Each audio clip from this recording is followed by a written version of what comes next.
देखिए, हमने आपसे बार बार कहा है कि जो याद करने की प्रक्रिया है उसको खूब ठीक से समझ लेना चाहिए। आप जब सड़क पर निकलते हैं तो आपको 75 चीजें दिखाई देती हैं, लेकिन वे चीजें तथ्यगत हैं आपके दिमाग के लिए।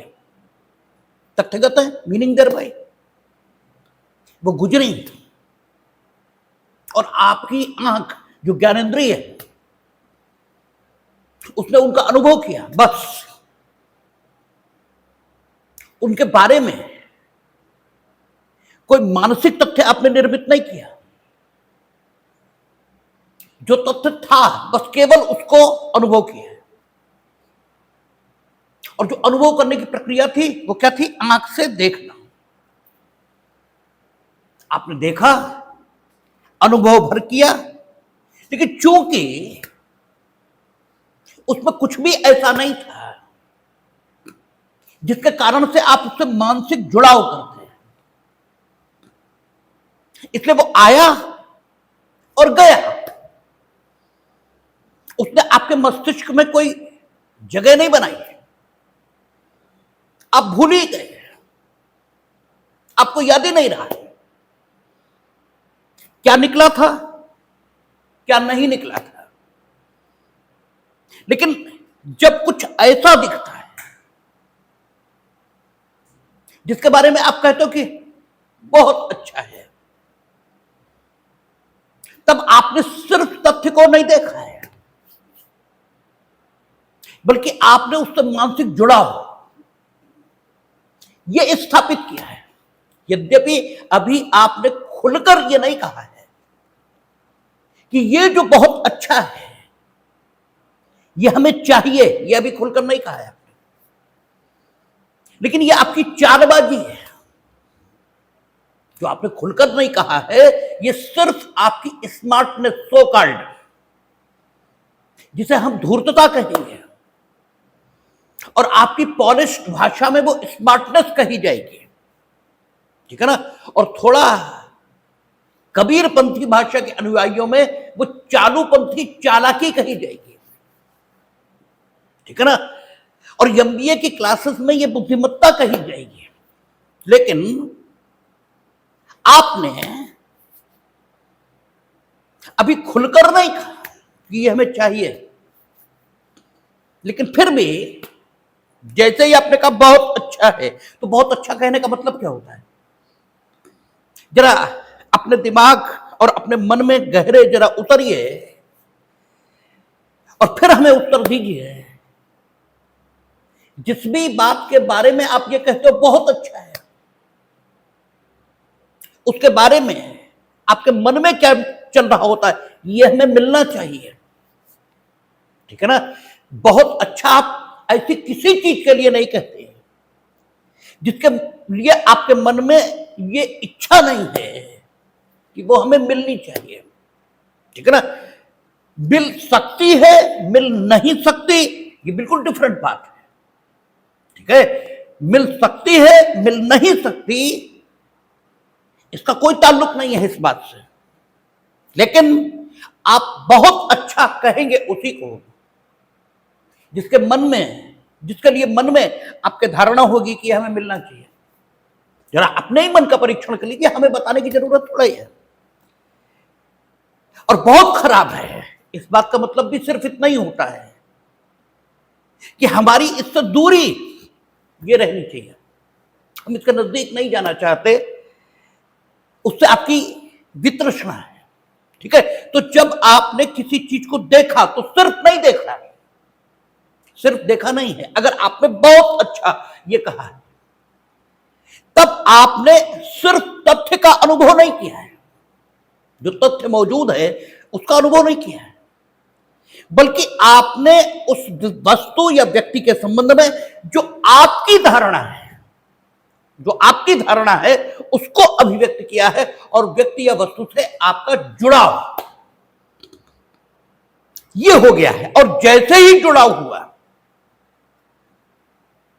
वैसे ही वो व्यक्ति या वस्तु आपको भूल नहीं सकता, अब नहीं भूलेगा, ठीक है ना। अब आपसे पूछा जाए तो आप खूब बता दोगे कि हाँ फला मिला था, उसका नाम ना जानते हो आप, ठीक है, नाम बिल्कुल ना जानते हो, लेकिन उसका मिलना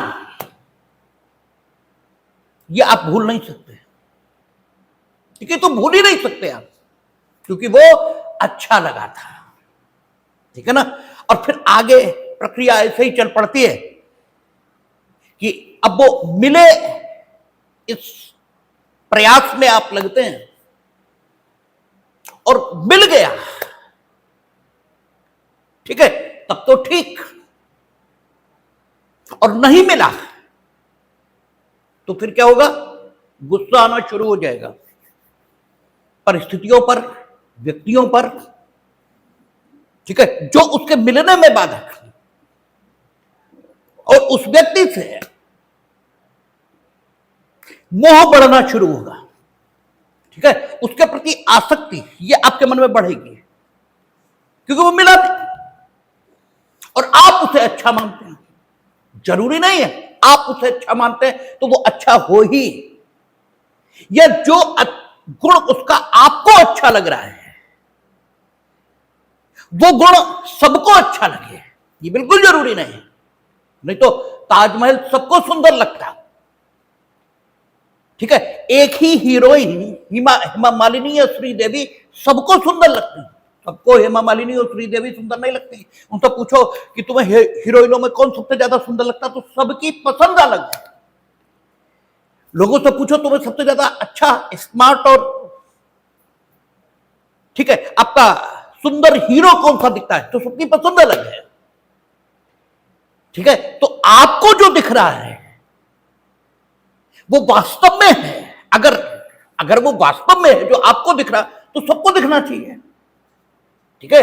इसके मतलब वस्तु ना अच्छी थी न बुरी थी, ठीक है, वो सिर्फ थी,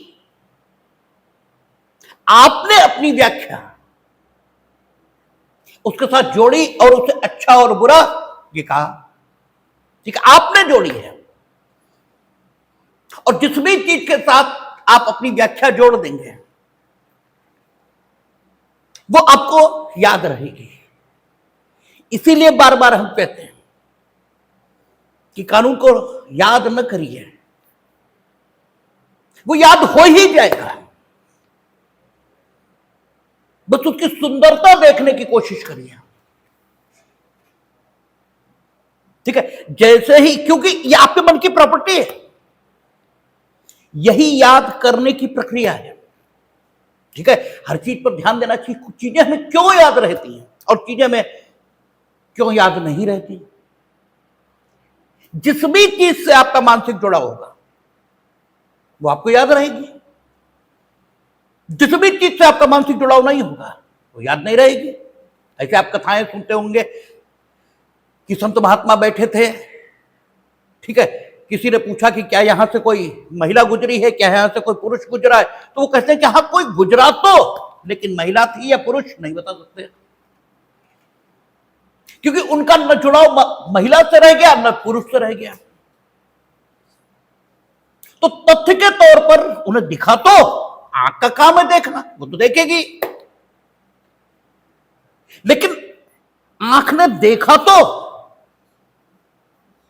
लेकिन सिर्फ तथ्य को देखा, सिर्फ फैक्ट को देखा, सिर्फ वो ऑब्जेक्ट जो सामने था उसे देख लिया, बस बात खत्म। उसके प्रति कोई जुड़ाव या अनुभव ही नहीं हुआ। अब जब जुड़ाव अनुभव नहीं हुआ तो फिर जो गुजरा वो कौन था ये कैसे पता लगेगा, इसका कोई रास्ता ही नहीं है, पता लग ही नहीं सकता, ठीक है। ठीक इसी तरह आप कानून को मानते तो बुरा है कि कहां बकवास याद कर रहे हैं बैठे, अब मन में तो विकर्षण है, मन में तो आकर्षण है ही नहीं, ठीक है ना, क्योंकि जब आपने कहा बकवास इसका मतलब बुरा, ये इस कैटेगरी में रखा ना आपने, तो जब इस कैटेगरी में रख दिया आपने कि बुरा है, तब जरा हमें यह बता दीजिए कि बुरे का मतलब क्या होता है। बुरे का मतलब तो सिर्फ इतना ही होता है कि हम इसके साथ नहीं रहना चाहते। और क्या होता है भाई बुरे की अगर हम व्याख्या करें तो क्या है, यही तो है कि हम इसके साथ नहीं रहना चाहते। तो जब आपने अपने मन में पहले ही तय कर लिया कि हम इसके साथ रहना ही नहीं चाहते, तो वो आपके मन में कितनी देर रुकेगा, आपकी स्मृति में कितनी देर रुकेगा। ठीक है, क्योंकि स्मृति का तो मतलब ही है कि जो आपने देखा ठीक वैसा ही अंकित कर लेना, स्टोर कर लेना। स्टोर तो वो तब हो जब स्टोर करने की इच्छा हो, वो तो है ही नहीं। ठीक है, इसलिए रटा हुआ आपको याद नहीं रहता, क्योंकि रटा कोशिश कर रहे ना। देखिए काम किया और काम हो गया, ये मन के भाव ही तो हैं, परिणाम तो एक ही निकलता है। जो निरहंकारी व्यक्ति है वो कहता हो गया भगवान की कृपा से, किया उसी ने। लेकिन वो कहता है कि हम तो बहुत कुछ करते रहे, कभी कुछ हुआ ही नहीं, और जो नहीं किया वो हो गया। इसका मतलब मेरे किए नहीं होता, भगवान के किए होता है। हम सिर्फ प्रयत्न कर सकते हैं, कृपा उसकी बरसेगी तो हो जाएगा, नहीं बरसेगी नहीं होगा। तो न होने का उसे दुख नहीं है और होने की उसे प्रसन्नता नहीं। लेकिन जब होगा तो परिणाम वही होगा जो उस दशा में होगा जब आप कहेंगे हमने किया, तब भी वही होगा, अब भी यही होगा। ठीक है, लेकिन मैंने किया ये जब आप कहेंगे तो जब होगा तो होने की खुशी भी होगी और न होने का दुख भी होगा। और देखिए कोई भी चीज अगर हो भी गई तो भी सर्वदा के लिए नहीं हो सकती। दुनिया में कुछ भी सर्वदा के लिए नहीं हो सकता। ठीक है, तो एक ना एक दिन तो वो जो हो गया वो अनहुआ होगा ही होगा। ठीक है, और उस दिन आप फिर दुखी हो जाएंगे। तो हर खुशी के पीछे दुख है। इसीलिए कहते हैं कि न बहुत खुश होने की जरूरत है और न दुखी होने की जरूरत है। हो गया, बात खत्म हो गई। तो हो गया और किया, दोनों में परिणाम एक ही है, लेकिन मानसिक दशा आपकी और आपकी स्थिति ये दोनों अलग अलग हो जाती है। तो जब आप रटते हैं तो आपकी भावना क्या है, करके रहेंगे, हम करेंगे, ये है। ठीक है ना। और जब आप समझते हैं, ठीक है, तो भावना क्या होती है कि अरे समझ में आ गया, हो गया। ठीक है, और जब हो गया तो न कोई खुशी है और न कोई दुख, दोनों ही बातें नहीं है। और जब आप रटते हैं तो आप कहते हैं हमने किया, हम करेंगे। और करना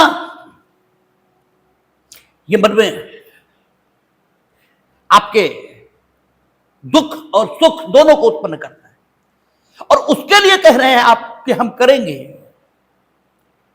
जिससे आप घृणा कर रहे हैं। क्योंकि घृणा न कर रहे होते, वो अच्छा ही लग रहा होता तो हो ही गया होता। ठीक है, इसीलिए बार बार कहते हैं कि कानून की खूबसूरती को समझिए, उसमें जो लॉजिक है उस लॉजिक को देखिए, और जैसे वो लॉजिक दिखता है ऑटोमेटिकली चीजें याद हो जाती। अरे भाई कंटेंट ऑफ द सम्मान ये तो बताने ही पड़ेंगे। प्राइमा फेसी संबंध क्या है ये तो आप बताएंगे। आप ये मानिए किसी पीछे मंगल ग्रह से आया हुआ आदमी पढ़ेगा, कैसे जानेगा वो किसे कहते हो संबंध, बताना पड़ेगा। ठीक है, तो रूल 1 में हम सबसे पहले बता ही दिया। फिर दूसरी बात कि भाई संबंध जिसको जारी कर रहे हो, जिसे बुला रहे हो, उसे बताओ तो कि जिसके लिए, जिसका उत्तर देने के लिए हम उसे बुला रहे हैं वो क्या है। तो वादपत्र की प्रति होनी ही चाहिए। ठीक है ना। अब सवाल यह कि जरूरत इस बात की भी हो सकती है कि उसके लिखे हुए नहीं, वही आके बताए, तो 3 में व्यक्तिगत उपस्थिति का आदेश देने में कोई बुराई नहीं है। लेकिन इसका अनियंत्रित प्रयोग ये भी नहीं होना चाहिए। तो कुछ मर्यादाएं 4 में होनी ही चाहिए। ठीक है, फिर व्हाट पर्पस, संबंध का उद्देश्य क्या होगा, तो 5 है। अब उद्देश्य की आपूर्ति के लिए आप बुलाएंगे, समय ही नहीं देंगे कैसे चलेगा, 6 है। अब आपने बुलाया एक काम को करने के लिए, तो उस काम को करने में जिन चीजों से तो सहायता मिल सकती है उनको लेके आने को लिए तो कहेंगे आप, और नहीं कहेंगे तो भी उसे लेकर आना चाहिए, ये सही है, तब भी लेके आना चाहिए। लेकिन इतने ही समझदार सब होते तो फिर प्रक्रिया बनाने की जरूरत क्या है। जब हम बना ही रहे हैं प्रक्रिया, तो हमने आपसे कई बार कहा कि प्रक्रिया जीनियस के लिए थोड़ी बनती है, प्रक्रिया तो सबसे बेवकूफ आदमी जो दुनिया में होगा उसे ध्यान में रखकर बनाई जाती है। भाई सबसे गधा हो तो भी मामला हिल गए नहीं, चल जाए, ठीक है। तो सबसे बेवकूफ आदमी को ध्यान में रखकर प्रक्रिया बनाई जाती है। जैसे कानून सबसे नीच आदमी को ध्यान में रखकर बनाया जाता है। राम को ध्यान में रख के कानून थोड़ी बनता है, कृष्ण को और बुद्ध और महावीर को ध्यान में रख के कानून थोड़ी बनता है। सबसे नीच आदमी जो दुनिया में हो उसे ध्यान में रख के बनता है, कि जो सबसे नीच होगा वो ये करेगा, तो इसे हम रोक देंगे, ये नहीं होगा। कम से कम इतना तो ना गिरने दें हम आदमी को, ये भाव होता है कानून के प्रति। चोरी तो विचारों की भी है, चोरी तो बहुत चीजों की है, ठीक है ना। सबकी चोरी हम नहीं रोक पाएंगे, अरे लेकिन कम से कम कारपोरल प्रॉपर्टी की जो भौतिक संपदा दिख रही उसकी तो चोरी रोक ही दें, ठीक है। बाकी चीजों की हम नहीं रोक पाएंगे। बाकी चीजों की चोरी रोकने के लिए समाज की जिम्मेदारी है वो ऐसी व्यवस्था निर्मित करे कि जो बाकी चीजों की चोरी करे वो इतनी घिनौनी दृष्टि से देखा जाए समाज में कि उसकी हिम्मत न पड़े किसी की कि वो अन्य चीजों की चोरी करे, ठीक है। हां, कारपोरल प्रॉपर्टी की हम रोकेंगे। तो ठीक है कि अगर हमने आपको किसी पर्पस से बुलाया है तो आपको उस उद्देश्य की पूर्ति के लिए जो चीजें जरूरी हैं वो सब लेकर आना चाहिए। लेकिन सब ऐसा कर ही ले तो प्रक्रिया की जरूरत कहां है। तो 7 और 8 दोनों उसी बात के लिए, ठीक है। अब आप बुलाएंगे तो तरीका बुलाने का क्या होगा, तो 9 है। न्यायालय स्वयं बुलाएगा सबसे अच्छा वादी, क्योंकि वादी का मुकदमा आगे नहीं बढ़ रहा, वो सबसे ज्यादा हितबद्ध है सूट के आगे बढ़ने में, तो उसे हम सम्मान दे देंगे। लेकिन वो विरोधी भी है, इसलिए अगर वो रिपोर्ट देता है कि साहब नहीं मिले तो हम उसकी बात पर एकदम आंख मूंद कर विश्वास नहीं करेंगे, अन्य वोट्स सर्विस के उपयोग में लाएंगे। तो 9 है, इसमें क्या दिक्कत है, ठीक है। फिर आपका 10 है, ठीक है। 10 क्या कहता है? तामील का, तो तामील का ढंग। फिर अगर मोर देन वन रिस्पोंडेंट तो सब पर, ठीक है, आप तामील करोगे ही। तो ये आपका 5 नियम 11 है। फिर 12 कहता है कि ठीक है अन्य लोगों पर तामील हो सकती है लेकिन जहां तक हो पर्सनल करो प्रतिवादी पर, ठीक है। 13 और 14 विशेष स्थितियों में, और वो विशेष स्थितियां कौन सी है,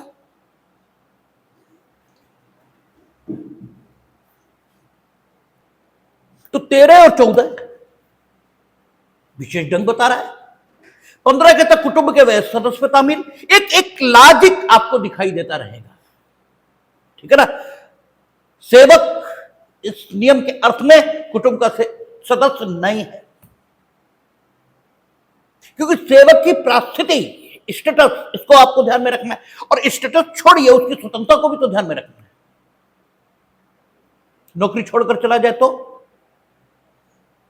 ठीक है। फिर एक चीज और ध्यान में रखनी है, नॉर्मल रूल ये है कि दुनिया में वो सेवक ढूंढना मुश्किल है जो अपने मालिक से संतुष्ट हो, और वो मालिक ढूंढना मुश्किल है जो सेवक से संतुष्ट हो।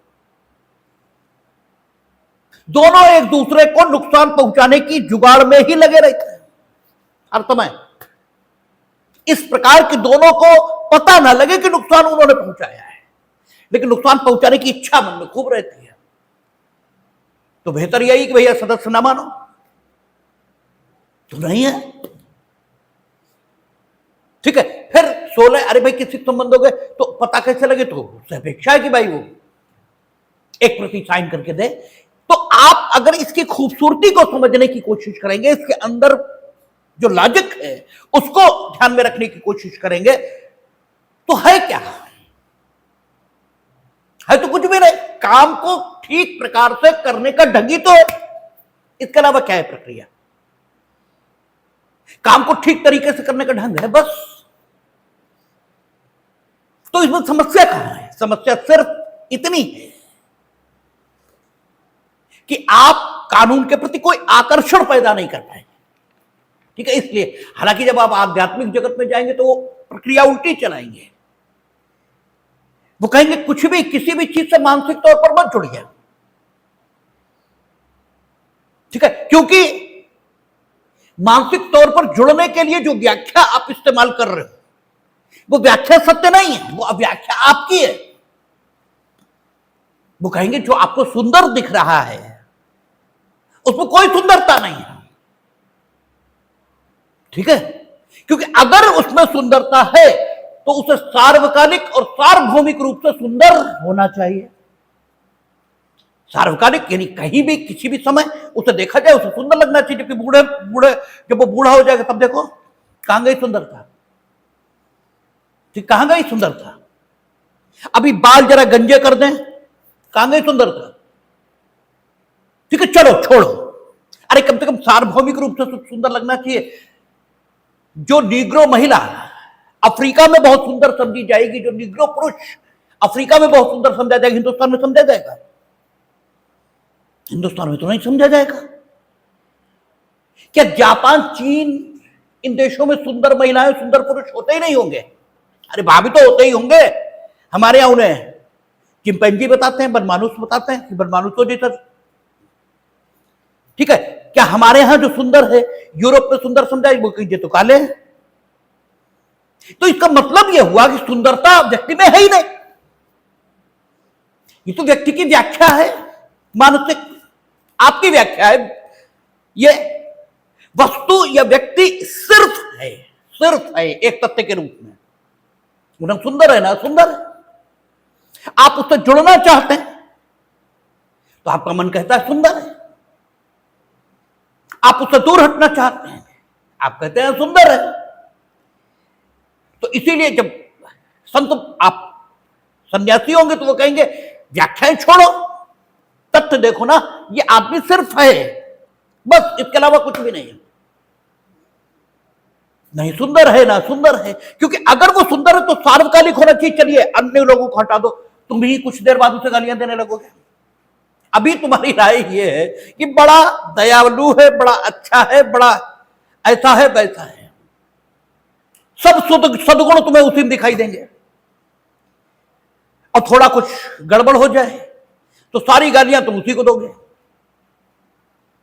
ठीक है। इसका मतलब वो सिर्फ था, आप जो समझ रहे थे वो सिर्फ आपकी समझ थी उस व्यक्ति के बारे में, ठीक है ना। तो वही हम लोग ईयरिंग की बात का उपयोग कर लेते हैं कि चीजें तो सिर्फ हैं, हम उन्हें अपने लाभ के लिए उपयोग कर रहे हैं। अगर हम सांसारिक जीवन में, आध्यात्मिक जीवन में, तो फिर तो कहते आध्यात्मिक व्यक्ति कौन है? जो अपने मूल स्वभाव में लौट गया, ठीक है, जो मूल स्वभाव में लौट गया वो आध्यात्मिक है। तो मूल स्वभाव में जब आप चले गए तब तो सिर्फ तथ्य देखना है, कुछ देखना ही नहीं। लेकिन अभी हम संसार में है ना, तो फिर हम अपनी इस गंदी आदत तो ये अच्छी नहीं है कि तथ्य में जो नहीं है वो देखना, ठीक है, सुंदर नहीं है हम सुंदर देखना है उसे, असुंदर नहीं हम उसे असुंदर देखना है, ठीक है। तो आदत तो ये गंदी है, लेकिन इस गंदी आदत को संसार में रहते हुए हम छोड़ भी नहीं पाएंगे। तो जब छोड़ नहीं पाएंगे तो इसका उपयोग करो, फिर तो इसका उपयोग करो। जैसे ईयरिंग कहता है भाई लोभ का उपयोग करो, लोभ के को बढ़ावा दो और व्यापार खड़ा कर दो। व्यापार बिना लोभ के थोड़ी होगा, लोभ है तभी तो व्यापार हो रहा है। अरे कोई व्यापारी तुम्हें सामान उपलब्ध कराने के लिए दुकान थोड़ी खोले है कि भाई सब चीजें तुम्हें घर के पास में मिल जाए, इसके लिए दुकान तो नहीं खोली उसने उसने अपने लाभ के लिए दुकान खोली। जो बेवकूफ टाइप के फेसबुक ये बताते कि उनका बड़ा, अरे भाई उनकी क्या कृपा है, बोले ईरान हमें तेल देता है, अरे न दे तो खुद पी लेगा क्या? ठीक है, हम ले ही ना कल से, तब क्या होगा? ठीक है, तो ये मूर्खता की बातें हैं, ठीक है ना। लोभ है उसका उपयोग करो, व्यापार खड़ा कर दो, ठीक है। करुणा है इसका उपयोग करो, ठीक है। सुधारात्मक दंड व्यवस्था है ये खड़ी कर दो, ठीक है ना, क्योंकि हम उन चीजों को हटा नहीं सकते, ठीक है। तो ये जो गंदी आदत है चीजों में अच्छाई और बुराई देखने की, इसका हम उपयोग करें और कानून की अच्छाई देखें, जैसे देखेंगे खुद ही याद हो जाएगा, इसमें कोई दिक्कत ही नहीं है, ठीक है। तो आप अगर कानून को समझेंगे तो वो अपने आप याद होगा। हम लोग बात करने वाले थे 17 नियम की। कहता है जब प्रतिवादी तामील का प्रतिग्रहण करने से इनकार करे यह न पाया जाए तब प्रक्रिया, क्योंकि उसने कहा तामील ग्रहण करने से इनकार करे या न पाया जाए, ये शब्द कहे उसने, ठीक है। तो पहली चीज आप ये समझ लेंगे 17, 19 और 20 तीनों में प्रतिस्थापित तामील है, ठीक है। लेकिन अगर आपसे प्री में ऐसे पूछा जा रहा है कि निम्न में से किन किन नियमों में प्रतिस्थापित तामील है, और 17, 19, 20 का एक युग्म बना हुआ है, तब तो आप ये लगाएंगे। अगर उसने सीधे पूछा कि प्रतिस्थापित तामील किसमें है, तो फिर जिस नियम में प्रतिस्थापित तामील, जैसे 20 में लिखा है प्रतिस्थापित तामील मार्जिनल नोट में, तो फिर आप 20 ही लगाएंगे, ठीक है ना। यूं तो 17, 19, 20 तीनों में सब्स्टिट्यूटेड सर्विस ही है, लेकिन आप क्वेश्चन के फ्रेमिंग का ढंग देखेंगे, उस ढंग के मुताबिक आप उत्तर देंगे। कोई रेडीमेड उत्तर नहीं हो सकता, ठीक है ना। तो हम लोग 17 देख रहे हैं, तो 17 में कहता है जब प्रतिवादी ग्रहण करने से इनकार करे या न पाया जाए, न पाया जाए ये शब्द ही अपने में ध्वनित करते हैं कि you have made the all possible efforts, ठीक है। जो भी संभव प्रयास हो सकते थे वो आपने किए, इसके बाद भी आप प्रतिवादी को पा नहीं सके, ठीक है। और ऐसा अरेंजमेंट भी नहीं है कि प्रतिवादी तक बात पहुंचा दी जाए, अर्थात उसका कोई मान्यता प्राप्त अभिकर्ता, कोई प्लीडर, बस तीन ही बातें हो सकती थी, या तो स्वयं मान्यता प्राप्त अभिकर्ता या प्लीडर। तो ना तो मान्यता प्राप्त अभिकर्ता है न प्लीडर है, और जहां तक उसकी स्वयं की बात है, उसको पाने के लिए जो संभव प्रयास हो सकते थे वो आपने किए।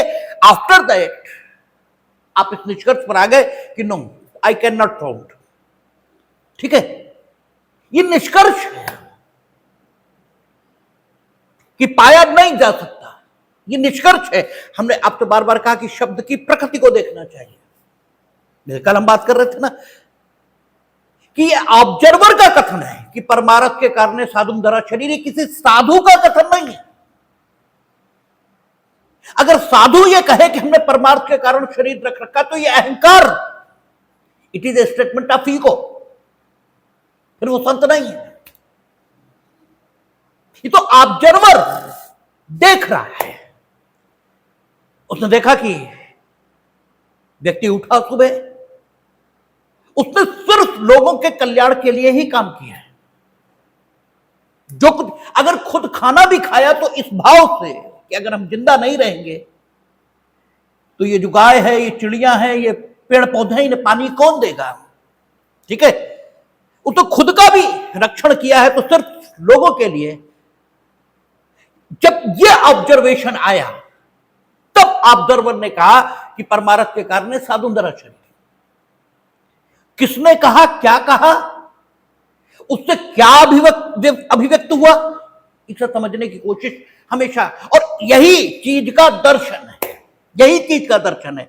देख तो सब रहे हैं, ठीक है ना, लेकिन सब वो देख रहे हैं जो देखना चाहते हैं, ठीक है, वो नहीं देख रहे जो है। हमने कहा ना, आपके देख रहे हैं सुंदर है या सुंदर है, जबकि सुंदर और सुंदर कुछ है ही नहीं, वो सिर्फ है। क्योंकि अगर सुंदर और असुंदर होता तो दुनिया में सबको, वो सबको सुंदर या असुंदर लगा होता। लोगों की तो छोड़ो, स्वयं तुमको भी जो आज सुंदर लग रहा हो, जरूरी नहीं है कि 10 मिनट बाद सुंदर ही लगेगा, ठीक है। तो इसलिए सुंदर असुंदर तो कुछ है ही नहीं, तथ्य को देखना यह दर्शन है, ठीक जो है सिर्फ उसी को देखना, यही दर्शन है। इसके अलावा उसका नाम ही इसीलिए दर्शन है। तो शब्द के दर्शन को पकड़ना, वो कहता है न पाया जा सके। इसका मतलब यह हो गया कि ऑल द एफर्ट्स, जितने प्रयास हो सकते थे सब किए। मान्यता प्राप्त अभिकर्ता को ढूंढने का प्रयास किया, नहीं मिला। लीडर को ढूंढने का प्रयास किया, नहीं मिला। प्रतिवादी एक बार नहीं 70 बार गए हैं उसके, अगर सिर्फ गए और लौट आए तो आप ये नहीं कह सकते आई कैन नॉट फाउंड। प्रतिवादी जड़ व्यक्ति थोड़ी है, अरे वो बाजार भी जाएगा, वो अन्य काम भी करेगा। आप प्रयास पूर्वक उस समय जाओ जिस समय व्यक्ति मिलता ही है। उस समय एक बार नहीं मिलेगा, 2 बार नहीं मिलेगा, 3 बार नहीं मिलेगा, लेकिन मिलता ही नहीं। अब आप इस निष्कर्ष पर आ सकते हो कि पाया नहीं जा सकता। हाँ, अब मिल गया और फिर भी नहीं लेता, तब भी क्या करो, ठीक है। तो मोर देन वन, ठीक है, अटेम्प्ट आपने किया है उसे पाने का, फिर भी नहीं पा सके, और कोई परिस्थिति नहीं बन रही जिसमें आप उसे पा सको। अब इस नियम के प्रयोग की जरूरत है। आप देखेंगे, इसे पढ़ेंगे तो यही बातें इसमें लिखी हैं। अब सूचना देने के लिए तरीका क्या हो? यद्यपि ये बदतमीज है, इसने तामिल का प्रतिग्रहण करने से इनकार किया है, लेकिन यह बदतमीज होगा, ठीक है। हमें तो अपनी ओर से इसके प्रति दया का भाव ही रखना चाहिए, क्योंकि दया समर्थ का गुण है, ठीक है। दया मानवीय गुण है, और वैसे दया तो बहुत अच्छी चीज नहीं होती, करुणा ज्यादा अच्छी चीज है, ठीक है। दया ये तो परिस्थिति सापेक्ष है, ठीक है, ये परिस्थिति सापेक्ष है, ये व्यक्ति का स्वभाव का गुण नहीं है। क्रूर से क्रूर व्यक्ति भी दयावान हो सकता है, ठीक है। आप शेर भी देखते हैं, वो भी अपने बच्चों के प्रति तो दयावान है। कभी शेरनी को देखो अपने बच्चों के प्रति, ठीक है, तो उसके प्रति तो वो बहुत दयावान है, ठीक है। तो दया तो परिस्थिति सापेक्ष है, परिस्थिति है तो किसी के मन में भी पैदा हो जाएगी, और स्थायी नहीं है, अभी हुई फिर नहीं होगी। स्थायी गुण तो करुणा है, वो जिसके मन में एक बार आ गया। तो दया ईश्वरीय गुण नहीं है, करुणा है ईश्वरीय गुण, ठीक है ना। करुणा वो, जैसे आप देखेंगे ना, अगर कथा कहानी भी ठीक से देखोगे, यानी दर्शन करोगे कथा कहानी का, तो दिखाई देगा कृष्ण और राम, अगर उस सारी मेथोडोलॉजी पर विश्वास करो तो रावण को मार नहीं रहे हैं, कंस को मार नहीं रहे हैं, ठीक है, अपने लोग को भेज रहे हैं, ठीक है, उनके वास्तविक स्वरूप को। ये करुणा है, इसी को करुणा कहते हैं, ठीक है। तो दया और करुणा अलग बात है। दया करुणा नहीं है, और करुणा दया नहीं है। वो परिस्थिति सापेक्ष है और वो परिस्थिति निरपेक्ष है। वो परिस्थिति के कारण उत्पन्न होगी। सापेक्ष का मतलब यही होता है उसके कारण से, और निरपेक्ष का मतलब यह होता है कि चीज किसी पर आश्रित नहीं, वो है, उसे किसी का अवलंब नहीं चाहिए, सहारा नहीं चाहिए। तो करुणा मन में उपस्थिति है, दया परिस्थिति सापेक्ष है। ये दोनों का फर्क है, और आपको कानून के आदमी होने के लिए शब्दों के अंतर को बहुत करना चाहिए। शब्दों में बड़ी चीजें हैं, तो कहता है पाया नहीं जा सकता। इसने तामील का प्रतिग्रहण करने से इनकार किया है, मिला नहीं है, लेकिन ये बदतमीज आदमी होगा, फिर भी हम इसके प्रति करुणावानी रहे, इसलिए प्रतिस्थापित तामील। जो तामील करने वाला अधिकारी है वो क्या करेगा, इसके घर पर एक सम्मन की प्रति चिपका देगा। अरे कभी तो आओगे यार, देख लोगे। और उन परिस्थितियों का और इस तथ्य का कि उसने सम्मन चिपकाया है, और उन परिस्थितियों का जिनमें वो सम्मन चिपकाने को मजबूर हुआ, इन सब का वर्णन सम्मन की दूसरी प्रति पर करेगा और न्यायालय को रिपोर्ट करेगा। अब ये व्यक्ति झूठ बोल सकता है, क्योंकि कानून तो नीचों के लिए बना है ना। ये सर्विंग ऑफिसर जो है ये भी झूठ बोल सकता है। तो कहता है कि if on the affidavit of that serving officer और on the statement of that officer court is satisfied, न्यायालय संतुष्ट है कि तामील की गई है, प्रतिस्थापित और सम्यक प्रकार से की गई है, तो वह इस तथ्य की घोषणा कर सकता है कि तामील हो गई है। ठीक है, और यह घोषणा न्यायालय द्वारा जरूरी क्यों है, क्योंकि यह सम्मन चिपकाने का निर्णय यह स्वयं सर्विंग ऑफिसर का था। ठीक है ना, इसके लिए न्यायालय ने आदेशित नहीं किया था, जबकि 19 और 20 में हम लोग देखेंगे कि फर्क आएगा, न्यायालय स्वयं आदेशित करेगा।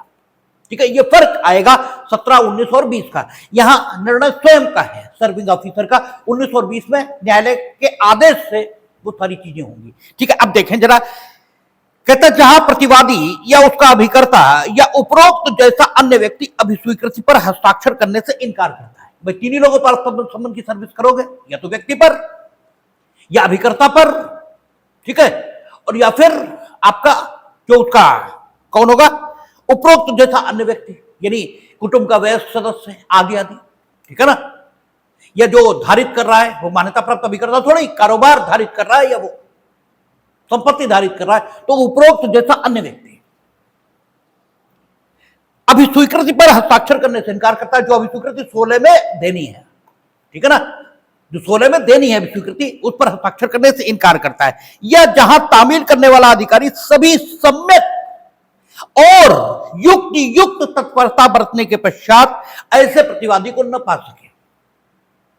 ठीक है, जब ऊपर न पाया जा सके लिख दिया, तो ये लिखना जरूरी नहीं कि सम्यक और युक्त तत्परता बरतने के बाद भी न पाया जा सके, लेकिन वही बात है ना, मूर्खों के लिए या अंतिम मूर्ख को ध्यान में रखकर प्रक्रिया बनती है, तो इसमें उन्होंने खोल भी दिया कि युक्त और सम्यक तत्परता बरतने के बाद भी प्रतिवादी न पाया जा सके। ठीक है, जो अपने निवास स्थान से उस समय अनुपस्थित है जब उस पर सम्मन की तामील उसके निवास स्थान पर की जानी है, और युक्त समय के भीतर अब उसके निवास स्थान पर पाए जाने की संभावना नहीं है, रहता वही है, जितनी बार हम गए मिले ही नहीं, और युक्त समय के भीतर उसके मिलने की कोई संभावना भी नहीं है। और न कोई ऐसा अन्य व्यक्ति है जिस पर तामील की जा सके, यानी कुटुंब का वयस्क सदस्य आदि, ये भी नहीं है। अगर हस्ताक्षर करने से इनकार करता तो ऊपर वाला मामला है, अब न पाया जा सके ये वाला मामला है। ठीक है ना, तो उपरोक्त जैसा कोई अन्य व्यक्ति यह है भी नहीं। ठीक है, जो सम्मन की तामील का प्रतिग्रहण उसकी ओर से करने के लिए सशक्त है। ठीक है, और न कोई ऐसा अन्य व्यक्ति जिस पर तामील की जा सके, वहां तामील करने वाला अधिकारी, अब उसका स्वयं का डिस्क्रिप्शन शुरू हो गया, वहां तामील करने वाला अधिकारी उस ग्रह के जिसमें प्रतिवादी मामूली तौर से निवास करता है या कारोबार करता है या अभिलाप के लिए स्वयं काम करता है, बाहरी द्वार पर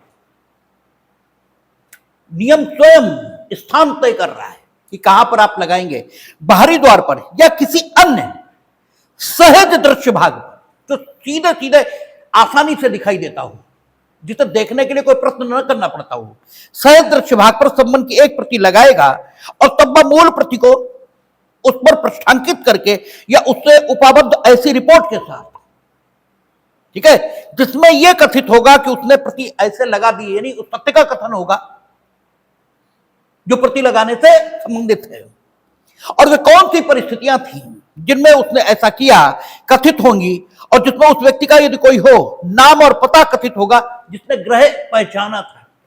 ठीक है, किसने घर पहचाना था ये भी आप लिखेंगे उसमें, और जिसकी उपस्थिति में प्रति लगाई गई थी। ठीक है ना, यानी उसकी उपस्थिति थी, ये साबित कैसे करेंगे, विटनेस के हस्ताक्षर से। ठीक है, इसीलिए आप कचहरी में होते हैं तो एज ए जूनियर उन्होंने कहा कि देखो तामील हो गई नहीं हो गई, अब तुम्हें पता ही नहीं तामील हो गई नहीं हो गई, ये कैसे देखें, ठीक है, देखो सम्मन रसीद है नहीं है, रसीद सिग्नेचर होंगे, लिखा होगा, कैसे तामील हुई, प्रतिस्थापित है तो गवाही होनी चाहिए, जितने पहचाना और जिसकी उपस्थिति में सम्मन चिपकाया गया वो सारी चीजें होनी चाहिए, ठीक है।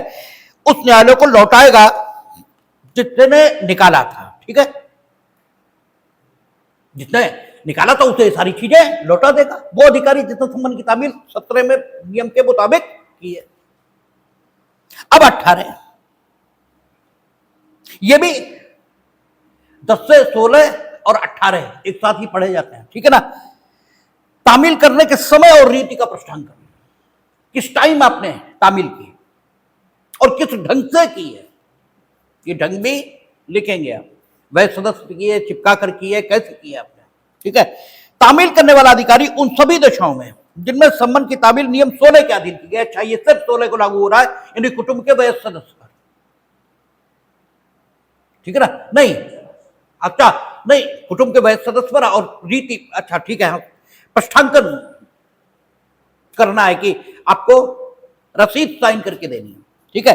तामील करने वाला अधिकारी उन सभी दशाओं में जिसमें सम्मन की तामील नियम 16 के अधीन की गई है, उस समय को जब और उस रीति को जिससे सम्मन की तामील की गई थी, और यदि ऐसा कोई व्यक्ति है जिसने उस व्यक्ति को जिस पर तामील की गई थी पहचाना था और जो सम्मन के परिधान या निविधान का साक्षी रहा था, तो उसका नाम और पता कथित करने वाली विवरणी मूल स्थान पर प्रस्थापित करेगा या कराएगा या मूल संबंध से उपाबद्ध करेगा या कराएगा।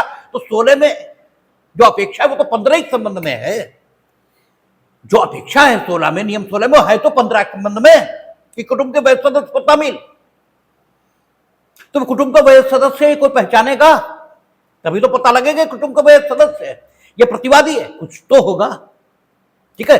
तो जो भी स्थिति है वो आप कथित करके भेजेंगे, ऐसी अपेक्षा नियम 18 कर रहा है, ठीक है। अब 19 तामील करने वाले अधिकारी की परीक्षा, ये किससे संबंधित हो रहा, 17 कह रहा कि जहां नियम 17 के संबंध नियम 17 के अधीन लौटा दिया गया है, वहां तामील करने वाले अधिकारी की परीक्षा उसकी अपनी कार्यवाहियों की बाबत न्यायालय स्वयं या किसी अन्य न्यायालय द्वारा उस दशा में करेगा या कराएगा जिसमें उस नियम के अधीन विवरणी तामील करने वाले अधिकारी द्वारा शपथ पत्र द्वारा सत्यापित नहीं की गई है, और उस दशा में कर सकेगा, करा सकेगा जिसमें वह ऐसे सत्यापित की गई है, और उस मामले में ऐसी अतिरिक्त जांच कर सकेगा जो वह ठीक समझे, और या तो वह घोषित कर सकेगा सम्मन की तामील सम्यक रूप से हो गई, या ऐसी तामील का आदेश करेगा जो वह ठीक समझे, ठीक है। यानी जो हम कह रहे थे 19 में भी प्रतिस्थापित तामील है, तो उसका मतलब यह हुआ कि 19 में भी प्रतिस्थापित तामील से संबंधित बात कही गई। इसको क्योंकि उस समय हमने 19 देखा नहीं था और बहुत दिन हो जाते हैं तो हमें भी याद नहीं रहता, इसे ऐसे मोल्ड कर लेंगे 19 में भी प्रतिस्थापित तामील जो कि 17 में की गई उससे संबंधित बात ही कही गई। उसने जिस अधिकारी ने 17 में प्रतिस्थापित तामील की है वो न्यायालय के आदेश के बिना की है, इसलिए वो या तो एफिडेविट थे इस बात की कि उसने सारे प्रयास किए थे, नहीं पा सका था, आदि आदि, ठीक है। किन परिस्थितियों में उसने प्रतिस्थापित तामील की है, क्योंकि न्यायालय ने तो आदेश दिया नहीं था, उसका अपना डिस्क्रिप्शन था, तो उसने किया भी है नहीं किया है इस संबंध में एफिडेविट थे। और अगर उसने एफिडेविट भी दिया है तो भी न्यायालय को यह डिस्क्रिप्शन रहेगा, विवेकाधिकार रहेगा कि वो एफिडेविट में कहे गए तथ्यों के संबंध में स्वयं जांच करे या किसी और से करवा ले। और अगर एफिडेविट नहीं दिया है तब तो करेगा ही, तब तो करेगा ही, दिया है तो कर सकता है अगर संदेह पैदा होता है एफिडेविट में कहे गए तथ्यों के बाबत, ठीक है। और एक बार न्यायालय अगर संतुष्ट है कि यह ठीक से हुआ है सब कुछ, तो इस तथ्य की घोषणा कर सकेगा कि तामील हो गई है, ठीक है ना। इसकी घोषणा इसलिए जरूरी हो रही है क्योंकि न्यायालय के आदेश के बिना हुआ था, तो 17 से संबंधित घोषणा कहां होगी, 19 में, और शेष नियमों से संबंधित घोषणा रीति की 18 में, ठीक है ना। शेष से संबंधित 18, 17 से संबंधित 19, ठीक, तामील के ढंग के बारे में। अब प्रतिस्थापित तामील। ठीक है, यहां न्यायालय के आदेश से ही प्रतिस्थापित तामील अमल में लाई जाएगी। तो अगर आपसे सब्स्टिट्यूटेड सर्विस केवल इतना ही पूछा गया तो 20। ठीक है, कहता है कि जहां न्यायालय का समाधान हो जाता है या यह विश्वास करने के लिए कारण है कि प्रतिवादी इस प्रयोजन से कि उस पर तामील न हो पाए सामने आने से बचता है, संबंध की तामील मामूली प्रकार से किसी कारण से नहीं की जा सकती। कारण कोई भी है लेकिन उसका समाधान हो गया है, विश्वास करने का कारण है कि प्रतिवादी अब संबंध की तामील अपने पर होने नहीं देगा। तो न्यायालय स्वयं आदेश देगा कि न्यायालय के न्याय सदन के किसी सहज दृश्य भाग पर संबंध चिपका दिया जाए और प्रतिवादी के उस घर पर जहां वो सामान्य तौर पर निवास करता है, कारोबार करता है, स्वयं के अभिलाप के लिए काम करता है, उसके किसी सहज दृश्य भाग पर भी संबंध चिपका दिया जाए। ठीक वैसा ही है जैसे सीआरपीसी में पहले 82 की उद्घोषणा होती थी, अब शायद 84 हो गई है। ये ठीक वैसा ही है। ठीक है, तो कहता है वहां न्यायालय आदेश देगा कि संबंध की तामील उसकी एक प्रति न्याय सदन के किसी सहज दृश्य स्थान में लगाकर, और यदि ऐसा कोई ग्रह हो तो उस ग्रह के जिसमें प्रतिवादी का अंतिम बार निवास करना या कारोबार करना या अभिलाप के लिए स्वयं काम करना ज्ञात किसी सहज दृश्य भाग पर भी लगाकर या अन्य ऐसी रीति से जो न्यायालय ठीक समझे की जाए। ठीक है, इन तीनों तरीके हो सकते हैं। न्यायालय के सहज दृश्य भाग पर लगा दी जाए, जहां अंतिम रूप से निवास किया, कारोबार किया, अभिलाप के लिए काम किया, वहां लगा दी जाए। ये कोई अन्य तरीका भी इस्तेमाल में लाया जाए, ये भी हो सकता है। हां, प्रकाशन अखबार में वो इससे अलग है, उसके लिए अलग से उपबंध दिया है। इसलिए अगर प्रकाशन अखबार में किस नियम में हो सकता है ये पूछ दिया तो फिर उसी नियम का उल्लेख करना है जिसमें वो है, क्योंकि उसके लिए स्पेसिफिकली विनिर्दिष्ट रूप से व्यवस्था की गई है एक का। ठीक है, 20(1) का इसमें कहता जहां उपनियम 1 के अधीन कार्य करने वाला न्यायालय समाचार पत्र में विज्ञापन द्वारा तामील का आदेश करता है। अच्छा, ठीक है, 1 का यानी अब फिर अगर उन्होंने ये पूछा समाचार पत्र में विज्ञापन किस नियम के आधार पर होता तो 20। ठीक है, उपनियम 1 इसी में होगा, इसी में होगा। ठीक है ना, लेकिन समाचार पत्र में विज्ञापन होने के बाद तामील मानी जाएगी ये कहां लिखा है तो 1 का आएगा। ठीक है ना, कहता है जहां उपनियम 1 के अधीन कार्य करने वाला न्यायालय समाचार पत्र में विज्ञापन द्वारा तामील का आदेश करता है, वह समाचार पत्र ऐसा दैनिक समाचार पत्र होगा जिसका परिचालन उस स्थानीय क्षेत्र में होता है जिसमें प्रतिवादी का अंतिम बार वास्तव में और स्वेच्छा से निवास करना या कारोबार करना या अभिलाप के लिए स्वयं काम करना ज्ञात है। नहीं, 1 का में तामील भी नहीं मानी जाएगी। 1 का में क्या लिखा, समाचार पत्र कौन सा चुरा जाएगा। समाचार पत्र में प्रकाशन का आदेश किसमें देंगे, नियम 20 आदेश 5 नियम 20 उपनियम 1 के अंतर्गत। ठीक है, समाचार पत्र के चुनाव के संबंध में दिशा निर्देश किसमें है, जिसमें संबंध प्रकाशित कराया जाए, आदेश 5 नियम 20 उपनियम 1 का। और समाचार पत्र में प्रकाशित कर दिया गया है संबंध को, तो उसका प्रभाव क्या होगा, ये आपका 2 प्रतिस्थापित तामील का प्रभाव। कहता है न्यायालय के आदेश द्वारा प्रतिस्थापित तामील इस प्रकार प्रभावी होगी मानो वह स्वयं प्रतिवादी पर की गई है।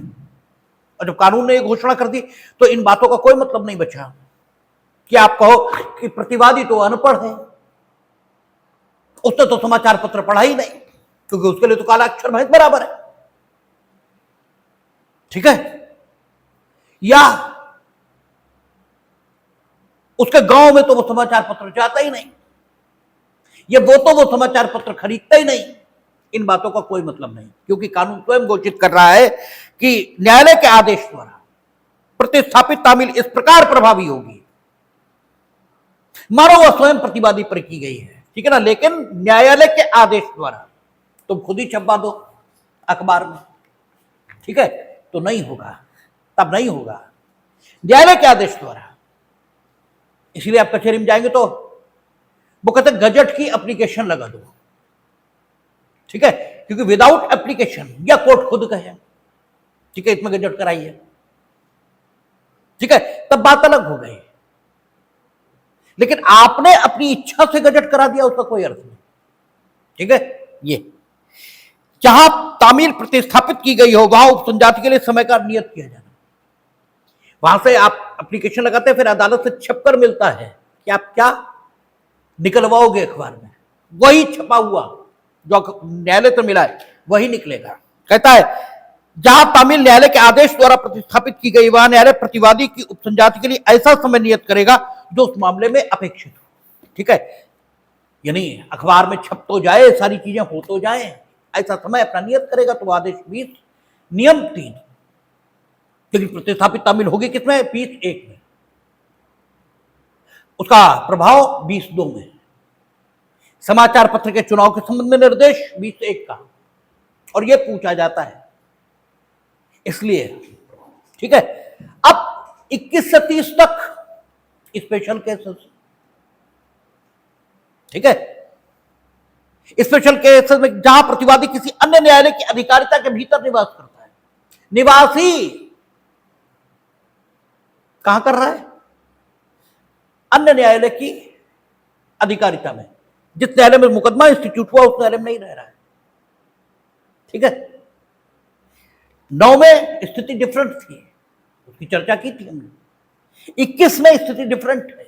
21 में प्रतिवादी रहे ही न्यायालय की अधिकारिता की सीमाओं के बाहर रहा है। तो ठीक है, तो क्या करेंगे, उस न्यायालय को भेजेंगे जिस न्यायालय की अधिकारिता की स्थानीय सीमाओं में रह रहा है, और वो न्यायालय फिर इस प्रकार से तामील कराएगा मानो उसी ने सम्मन जारी किया है। कहता है सम्मन को वह न्यायालय जिसने उसे निकाला है, जहां सूट इंस्टीट्यूट हुआ होगा वही तो निकला होगा, अपने अधिकारियों में से किसी के द्वारा या डाक द्वारा या ऐसी कुरियर सेवा द्वारा जो उच्च न्यायालय द्वारा अनुमोदित हो, फैक्स संदेश द्वारा या इलेक्ट्रॉनिक डाक सेवा या ऐसे किसी अन्य साधन द्वारा जिसका उपबंध उच्च न्यायालय द्वारा बनाए गए नियमों द्वारा किया जाए, राज्य के भीतर या बाहर ऐसे किसी न्यायालय को भेज सकेगा जो उच्च न्यायालय न हो जिसकी उस स्थान में अधिकारिता है जहां प्रतिवादी निवास करता है। ठीक है, राज्य के भीतर रह रहा है, राज्य के बाहर रह रहा है, इससे कोई मतलब नहीं।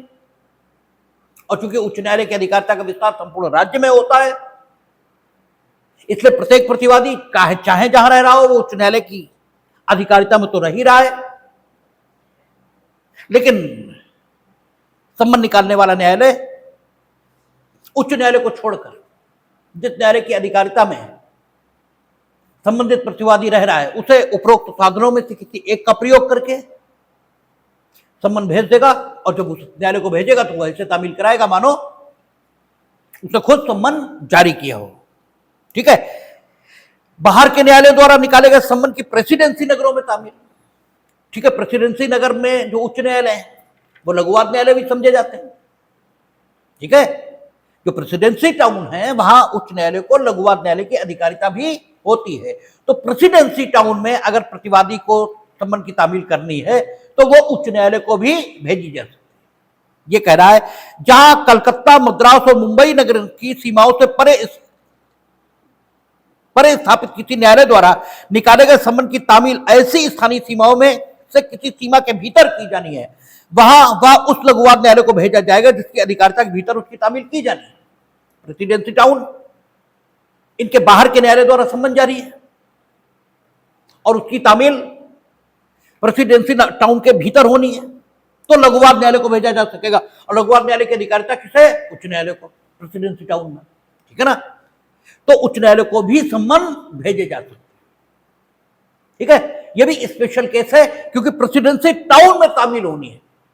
ठीक है, तो स्पेशल केस हो गया, राज्य के बाहर होनी है, स्पेशल केस हो गया। ठीक है, इसीलिए कह रहे हैं 21 से 30 तक स्पेशल केसेस है।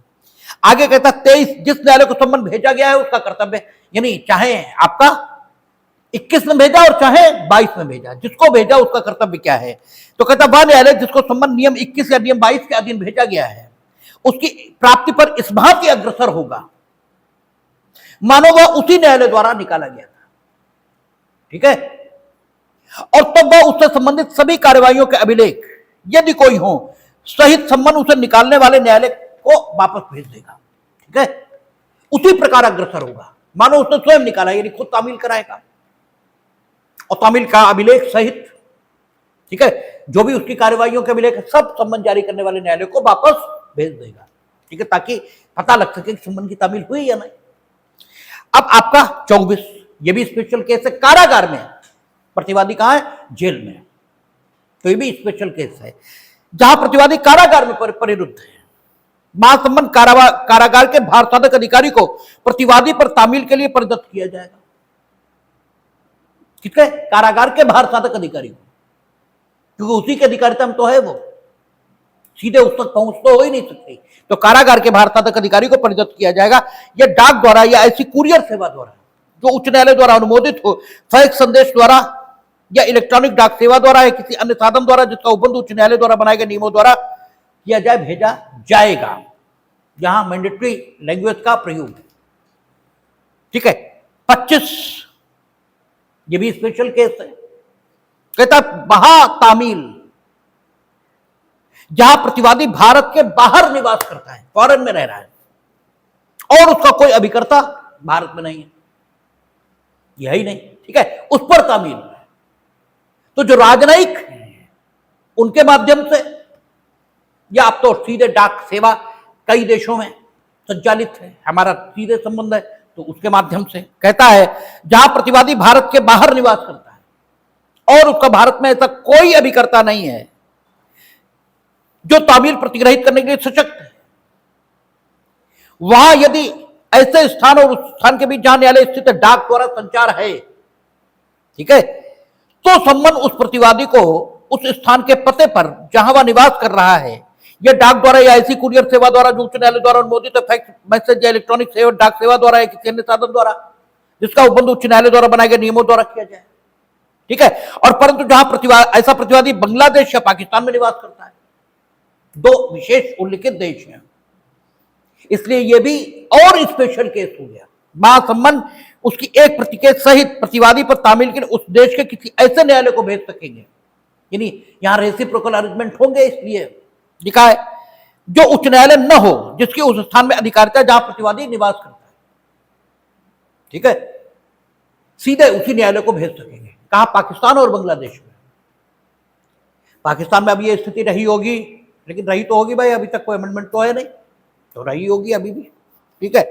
परंतु ये और की जहां ऐसा कोई प्रतिवादी पाकिस्तान या बांग्लादेश का लोक अधिकारी है जो यथास्थिति बांग्लादेश या पाकिस्तान की सेना, नौसेना या वायुसेना का नहीं, ठीक है ना, सेना का नहीं है, बाकी है लोक ऑफिसर या उस देश की रेल कंपनी या स्थानीय प्राधिकारी का सेवक, वहां सम्मन उसकी एक प्रति के सहित उस प्रतिवादी पर तामील के लिए उस देश के ऐसे अधिकारी या प्राधिकारी को भेजा जा सकेगा जिसे केंद्रीय सरकार राजपत्र में अधिसूचना द्वारा इस निमित्त विनिर्दिष्ट करे, ठीक है।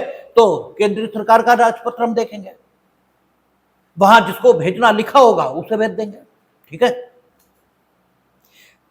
अब कहता राजनीतिक अभिकर्ता या न्यायालय की मार्फत विदेशी राज्य क्षेत्र में तामील, वो तो डाक के माध्यम से हुई, ठीक है भारत के बाहर ही, लेकिन डाक के माध्यम से।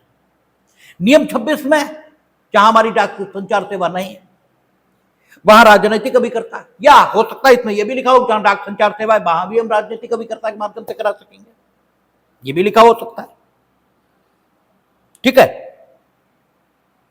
तो आपका कहता है केंद्रीय सरकार में निहित किसी वैदेशिक अधिकारिता के प्रयोग में किसी ऐसे विदेशी राज्य क्षेत्र में जिसमें प्रतिवादी वास्तव में और स्वेच्छा निवास करता है, कारोबार करता है या अभिलाप के लिए स्वयं काम करता है, ऐसा राजनीतिक अभिकर्ता नियुक्त किया गया है, न्यायालय स्थापित, कल देखेंगे सर।